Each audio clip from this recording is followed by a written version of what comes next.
네, 안녕하세요. 서울대학교 병원 혈액종양내과 홍준식입니다. 지금 굉장히 어려운 시기에 이 골수 형성 이상 증후군으로 진단받고 또 투병하고 계시는 환자분들 그리고 가족분들 이런 시간 통해서 만나 뵐 수 있어서 반갑고요. 오늘 짧은 시간이지만 또 유익한 정보를 제공하고 도움이 될 수 있도록 노력해 보겠습니다. 먼저 제가 짧게 골수 형성 이상 증후군의 위험군에 따른 치료라는 제목으로 제 강의 자료를 준비를 했는데요.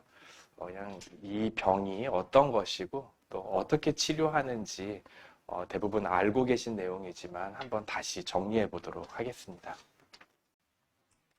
먼저 골수 형성 이상 증후군에 대해서 설명하기 위해서는 우리 몸 안에 있는 혈액이 어떻게 만들어지는지를 좀 알아야 될 것 같습니다. 그냥 상처가 나면 빨간색 피가 나잖아요. 보통 사람들이 보면은 그냥 빨간색 액체지만 사실 그 혈액 안을 잘 들여다보면은 여러 가지 종류의 이제 혈액 세포들이 있고요. 그런 혈액 세포들이 이제 만들어지는 곳이 이제 바로 골수라는 곳입니다. 골수 형성 이상 증후군을 진단받으셨던 분들은 거의 예외 없이 이런 골수 검사라는 거를 하셨을 거예요. 우리 몸에 있는 이제 커다란 뼈의 안쪽을 이제 골수라고 우리가 부르고요.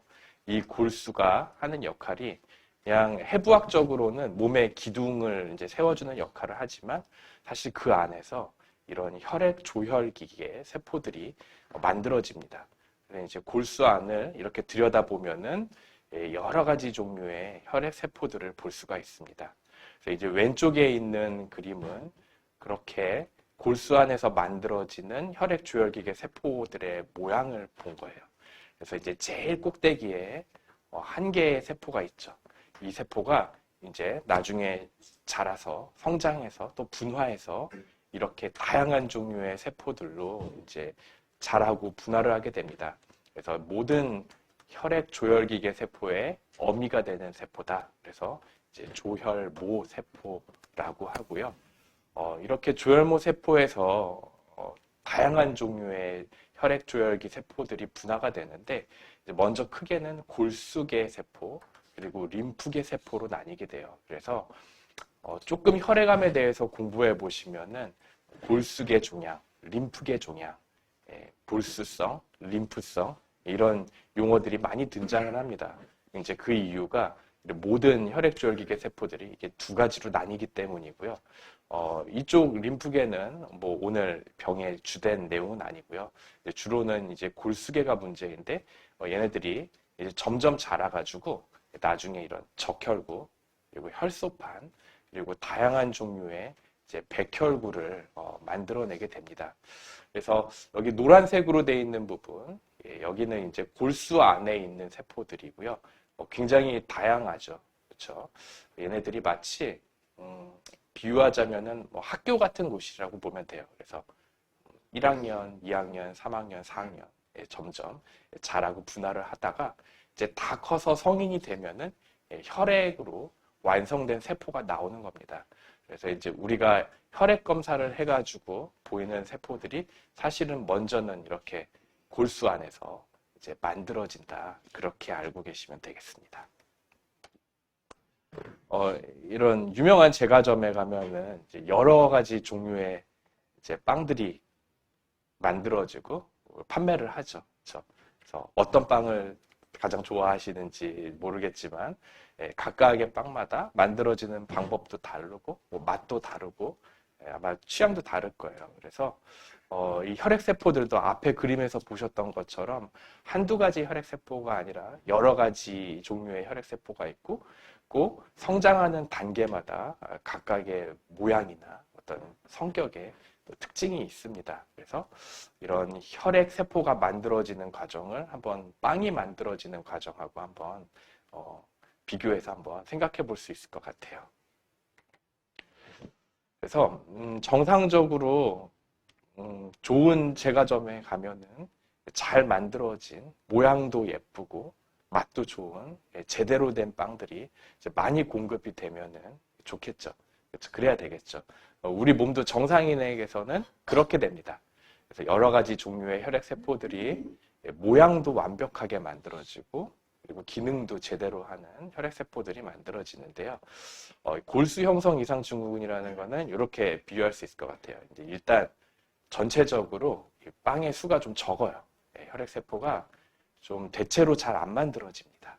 그래서 적혈구가 잘 안 만들어지면 혈색소 수치가 낮아지는데 그걸 빈혈이라고 하고, 백혈구가 낮고 혈소판이 낮고, 그래서 전체적으로 혈액세포, 이 혈액세포가 공 모양을 하고 있어서 구라는 게 공이라는 뜻이잖아요. 그래서 혈구 감소, 그렇게 얘기를 합니다.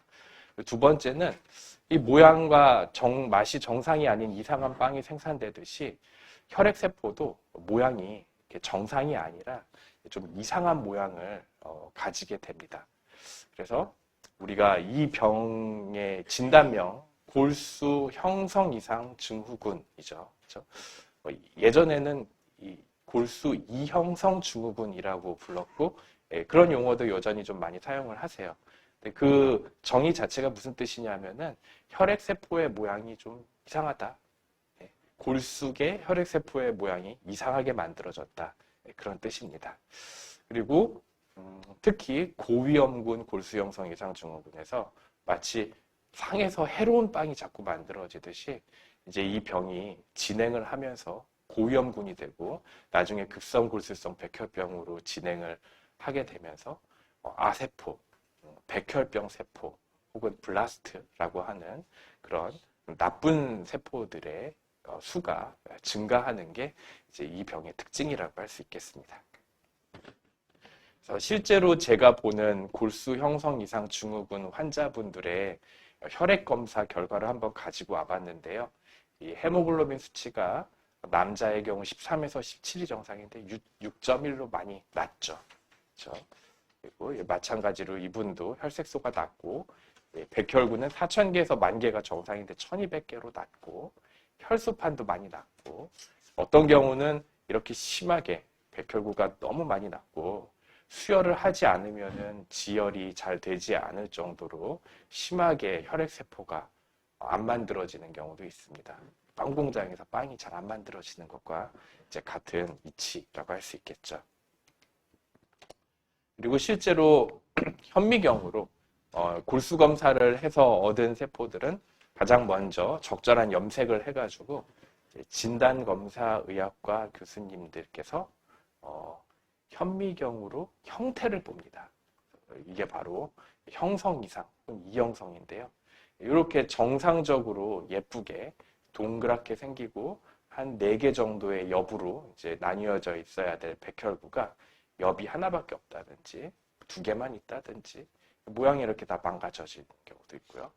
적혈구도 마찬가지로 이렇게 예쁘고 동그랗게 원반 모양으로 적혈구 전단계 세포들이 있고, 이제 얘네들이 이제 다 완성이 되면서 핵이 빠져나가서 혈액에서 보이는 적혈구가 되는 건데, 이렇게 동그랗게 예쁘게 있어야 될 핵들이 이렇게 엽이 질 수도 있고 모양이 찌그러질 수도 있고 그렇고, 혈소판도 마찬가지입니다. 이걸 바로 이제 형성 이상, 이형성이라고 하고요. 이제 이런 게 이제 바로 골수 형성 이상 증후군 환자들의 특징입니다. 마치 빵 공장에서 빵을 만들었는데 막 모양이 찌그러져 있거나, 아니면 안에 단팥이 들어가 있어야 되는데 단팥이 안 들어가 있거나, 그런 식이라고 할 수 있겠죠. 이제 골수 형성 이상 증후군을 이제 위험도를 분류하고 치료를 하는 데 있어서 굉장히 중요한 것은 이런 문제를 야기한 그 원인이 어떤 유전적인 요인이 있다는 겁니다. 여기서 제가 말씀드리는 유전적이라는 거는 부모에서 자식으로 이어지는 그런 유전을 이야기하는 게 아니라, 태어날 때 괜찮았었는데 이제 자라면서 이제 성장을 하고 노화가 되면서 이제 후천적인 환경의 요인 때문일 수도 있고, 내재되었던 것들이 이제 나중에 발현돼서 있을 수도 있고, 유전자의 이상이 나이가 들면서 생기는 것을 얘기하고요. 그래서 이제 이런 유전적인 이상을 보기 위해 가장 기초적으로 할 수 있는 게 아까 제가 보여드렸던 이런 혈액세포들, 이런 혈액세포들을 깹니다. 깨면은 이 안에 핵이 있고 이 안에 핵을 깨면은 이 핵 안에 이제 염색체라는 게 있습니다. 그래서 이렇게 염색체가 있는데 이 염색체들을 이렇게 크기에 따라서 이제 배열을 해보면은 23쌍의 염색체, 23쌍이니까 46개가 되겠죠. 염색체가 있고요.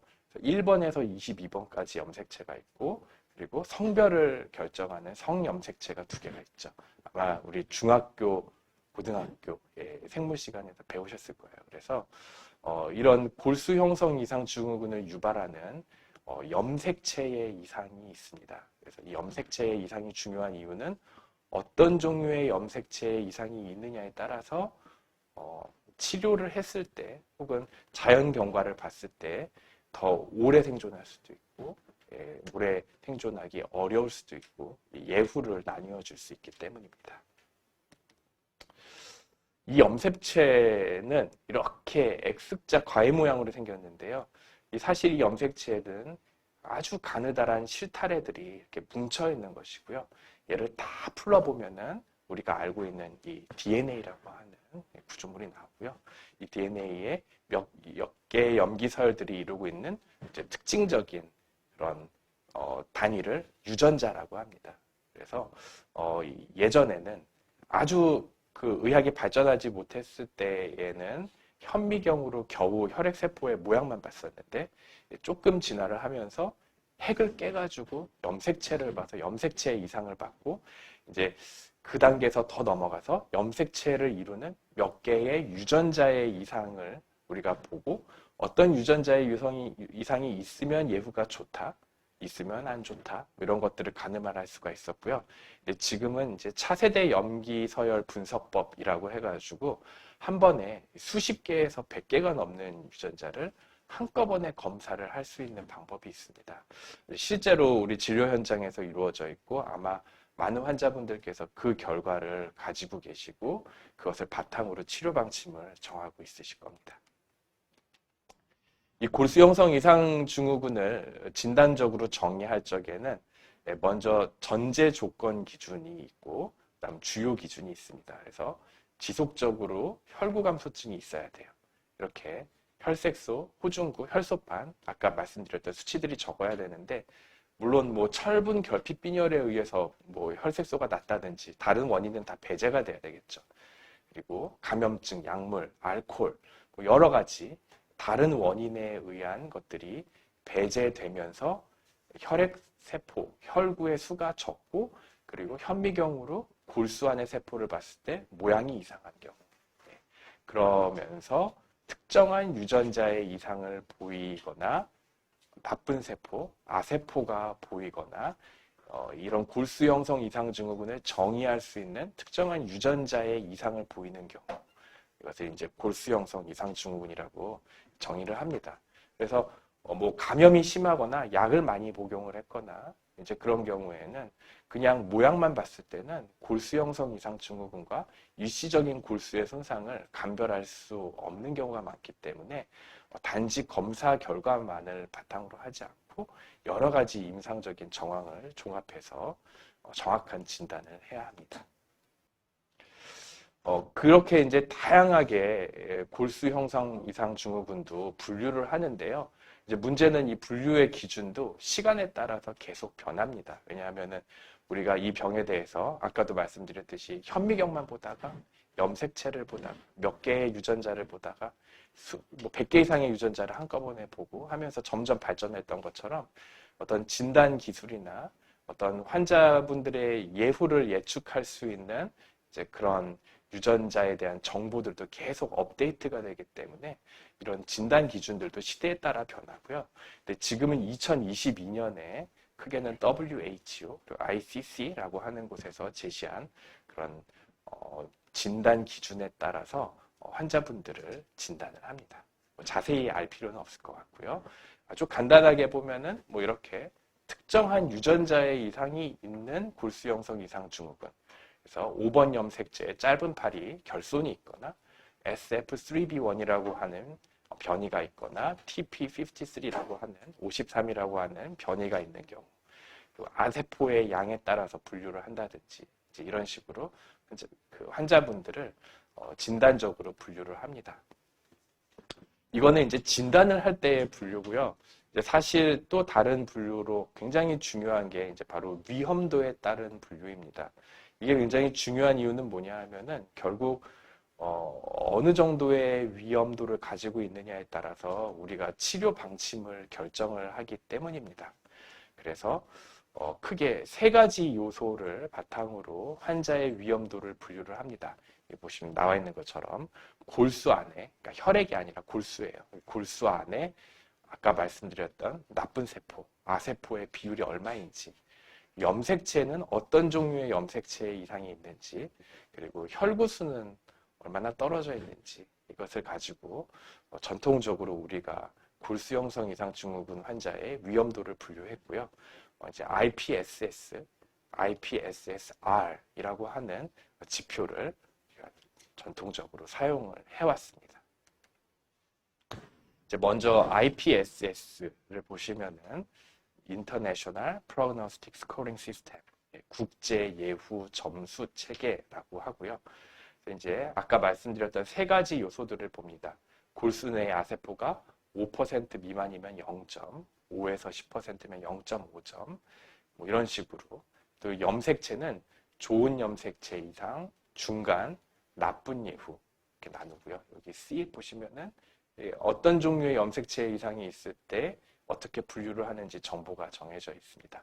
그리고 혈구수 감소의 경우에는 백혈구 중에 1차적인 감염을 담당하는 호중구가 1800개 이하인지 이상인지, 혈소판이 10만 개 이상인지 이하인지, 혈색소가 10 이상인지 이하인지를 가지고 이 세 개 중에 없거나 한 개만 있으면 0점, 두 개나 세 가지 이상이 있으면 0.5점 이런 식으로 세 가지 요인을 가지고 점수를 나눕니다. 그래서 환자를 크게 저위험군, 중간 1위험군, 중간 2위험군, 고위험군 이렇게 환자분들을 분류를 하고요.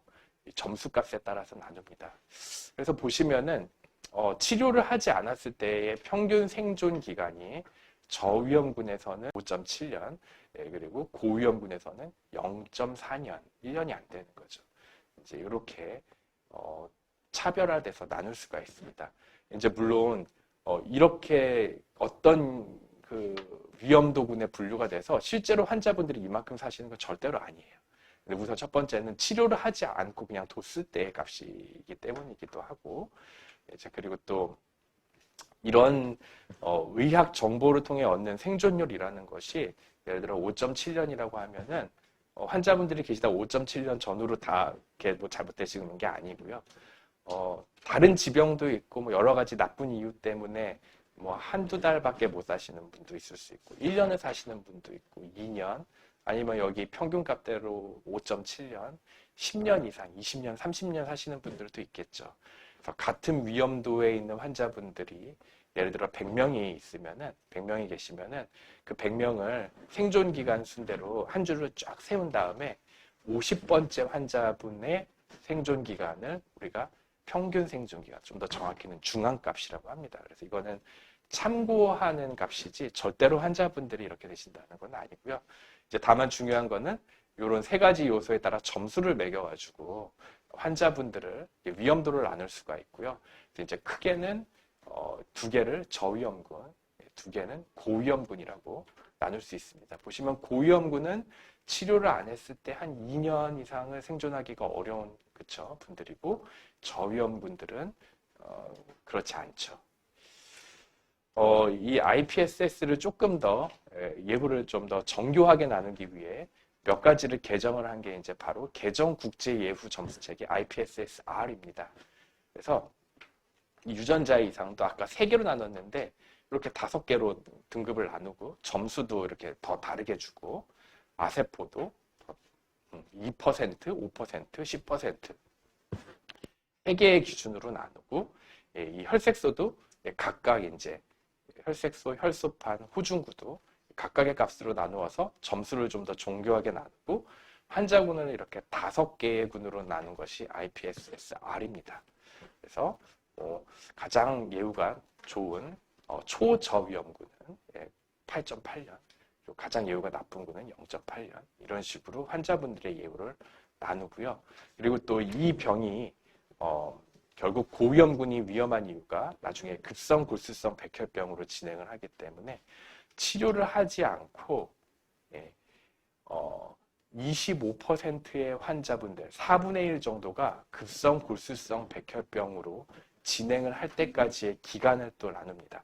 그러면은 아주 예후가 낮은 분들은 뭐 그렇게 따로 정의가 되지 않을 정도로 연도가 길고, 저위험군은 한 10년 정도 지나면은 4분의 1 환자분들이 급성 골수성 백혈병이 이제 되는 거고요. 반면에 아주 위험도가 높은 경우에는 1년도 안 돼서 4분의 1은 급성 골수성 백혈병으로 진행. 굉장히 예후가 안 좋다는 것을 알 수가 있죠. 그래서 앞에 IPSS는 4개, 그리고 IPSS-R은 5개로 이제 분류를 나누었는데, 사실 실제로 진료 현장에서 제일 중요한 거는 저위험군이냐 고위험군이냐 둘 중 하나입니다. 왜냐하면은 이제 우리가 이 병을 완치할 수 있는 방법이 이제 바로 동종 조혈모 세포 이식이기 때문입니다.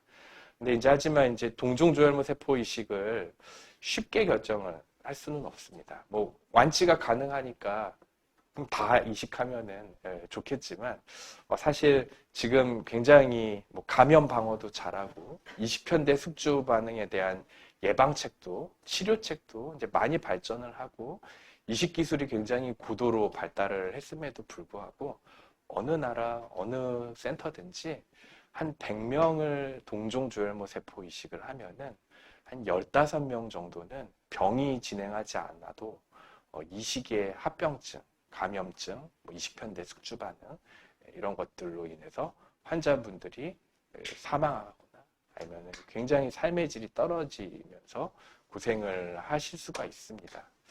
그래서 이 병을 치료를 결정을 할 때 특히 완치를 위한 방법인 동종조혈모 세포 이식을 할지 말지를 결정을 할 때 앞서 말씀드린 그런 위험도 산출이 굉장히 중요합니다. 여기 보시면 이 녹색으로 되어 있는 것이 이제 저위험군이고, 이제 빨간색으로 되어 있는 것이 이제 고위험군인데요. 자, 어떤 그 골수형성 이상증후군을 진단을 하고 나서 바로 이식을 할 수도 있고, 그렇죠? 그리고 지켜보다가 급성 골수성 백혈병으로 진행을 할 때 이식을 할 수도 있죠. 이 저위험군은 보면은 생존 기간이 진단 시 바로 이식을 했을 때에는 6.5년, 4.6년인데요. 지켜보다가 급성 골수성 백혈병으로 진행을 했을 때 이식을 했을 때가 7.21년, 5.16년입니다. 근데 보시면은 바로 이식을 하는 게 이득이 아니라 저위험군 상태에서 지켜보다가 병이 움직였을 때, 진행을 했을 때 이식을 하는 게 이제 더 이득인 거죠. 반면에 고위험군을 보시면은 진단 시 바로 이식을 하는 게 4.93년, 3.20년인데 병이 이제 급성 골수성 백혈병으로 진행을 했을 때 이식을 하면은 2.84년, 2.75년입니다. 이때는 곧바로 이식을 하는 게 더 이득인 거죠. 뭐 다른 연구의 그래프인데요. 마찬가지로 저위험군입니다. 나이가 60에서 70세인데 비교적 예후가 그 위험도가 낮은 환자분들의 경우에는 이게 이제 생존 곡선인데요. 이식을 하지 않고 지켜보는 경우가 더 생존율이 높고, 이식을 하면은 이 초반에 결국 이식의 합병증으로 일부 환자분들이 쭉 돌아가시기 때문에 예후가 좋지 않습니다. 이제 반면에 고위험군의 경우에는 이식을 하면은 초반에 이제 예후가 어차피 안 좋으신 분들은 돌아가시지만 조혈모 세포 이식을 바로 했을 때에 이렇게 생존 곡선이 늘어지면서 장기 생존을 해서 완치가 되는 환자분들이 생기게 됩니다. 따라서 그냥 쉽게 설명을 드리면은 고위험군이라고 하면은 그냥 뒀을 때 평균 생존 기간이 한 2년 정도가 못 미치는 거예요. 그러니까 어차피 그냥 둬도 장기 생존이 어려우신 분이기 때문에 일정 정도의 상당한 위험도를 가지고 있는 어려운 시술인 동종조혈모 세포 이식을 합니다. 그렇게 해서 다행히 좋은 결과를 얻으면은 완치를 하고 장기 생존을 할 수 있는 기회가 있는 거고요. 반면에 이제 저위험군의 경우에는 이제 그냥 둬도 병이 금방 진행하지는 않아요. 그리고 간헐적으로 수혈을 하거나 약물 치료를 해가지고 어느 정도 삶의 질을 유지하면서 잘 지내실 수 있어요. 그런 시간은 그런 시간대로 보내고 병이 나중에 나빠지는 징후를 보였을 때 이식을 하는 게 더 유리하다는 겁니다. 가만히 잘 계셔가지고 2년, 3년, 4년, 4년, 운 좋으면 5년 이상을 지내실 수 있는 분을 이제 섣불리 이식을 했다가 이식이 뭔가 잘 안 풀리면은 정말 몇 달 안에 돌아가시게 될 수도 있잖아요. 이제 그런 평가를 하기 위해서 앞서 그렇게 열심히 위험도를 나누는 것이라고 할 수 있겠습니다. 이제까지 보여드렸던 IPSS-R하고 IPSS는 염색체를 기준으로 했죠. 근데 이제는 이제 유전자 검사를 굉장히 쉽게 할 수 있는 시기가 됐습니다. 그래서 여기 보시면 똑같이 저위험군이라고 하더라도요. 유전자 변이가 없는 군들은 이렇게 지나서 5년 정도 지났을 때 60% 정도가 생존을 하는데 저위험군이지만 유전자 변이가 있으면은 한 25% 정도만 생존을 한다. 이런 초기의 연구 결과들이 있습니다. 그러니까 어떤 염색체를 넘어서 유전자의 변이 이상이 중요하다는 것을 알려주고 있고요. 그런 유전자의 변이 이상이 없거나 한계 있는 경우보다 개수가 늘어날수록 예후가 좋지 않다. 이런 연구 결과들도 우리가 차차 알게 되었습니다. 그래서 이제 지금은 차세대 염기서열 분석을 통해서 수십 가지, 많게는 100가지 정도의 유전자 이상을 한꺼번에 검사를 할 수 있습니다. 그래서 이제 2022년에 이제 소개된 것이 바로 유전자 국제 예후 점수 체계 IPSS-M이라는 것입니다. 그래서 이 연구는 2,957명의 환자에게서 152개의 유전자를 검사해서 그 유전자 검사 결과들을 바탕으로 환자군을 이렇게 6개의 분으로 나누어서 환자분들을 더 정교하게 분석을 할 수 있게 되었고요.